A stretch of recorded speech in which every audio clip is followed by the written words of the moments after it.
GIF file, so however you want to call it, it's GIF file type, where you have movement on and off between. If I open up my Safari browser, you would see it flashing. Third time I've done this, my video keeps crashing. So if I open my Safari browser, you will see the GIF file that's created. I have the white file of the on-air and the red file of the on-air. In the past, you would make this in Flash. You would have the frames go for as long as you were having your image on the screen, and then you would export the movie, host the movie. No longer required to do so in this method. So what we're going to do is in Photoshop, you're going to have all your different files on different layers. So if I view my layers property right now, I have the red on-air and the white on-air. So if I hide it or see it, you can kind of see the different layers.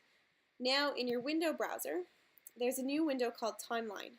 What this does is it opens up your timeline, and each file will automatically be the length of 5 frames, okay, which is 5 seconds.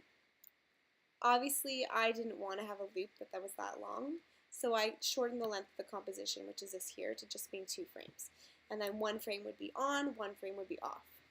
Obviously, layer 1 represents my red file, so I wanted that to be half of the actual 2 frame composition, so my 1 frame. Now if I hit play, I will loop through red, it will then loop through to white. And if I'm content with that, that is all that needs to be done. Simple, simple step. You cannot just simply hit save though in order to watch it, so you have to go to File, Save for Web, because remember this is a web medium. When you hit Save for Web, it's going to say default to a GIF file. In the looping options at the very bottom, just click on loop forever because you want it to continuously go red, white, red, white, red, white, otherwise it will just happen once. When you hit save, tell it where you're going to save it to. I'm saving to my save files. I would like you to save it to the same file as your website. Hit save, and that is it. So mine's, I'm just going to cancel because mine's already saved. Now, something to note, I can't simply now open up my file and view it. Nothing's going to happen. When I open up my file, I go into here and I write banner in my save files. I'm not simply going to see the on and the off. So if I open up the banner GIF file, you're going to see it's going to open up 2 different mediums. Sorry, when I'm recording, my computer becomes very, very ridiculously slow. So if I open up my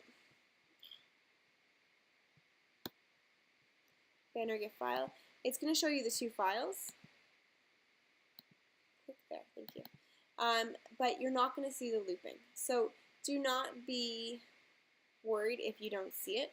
See, I see my file, I see the white, and then I see that there's another file in the banner here that represents the 2 files types, okay? So do not be scared that you have the 2 files and nothing's happening. Nothing's going to happen until you close down Photoshop and you open up your Dreamweaver template and insert the image. And it's just called an image. So if I now go into my Adobe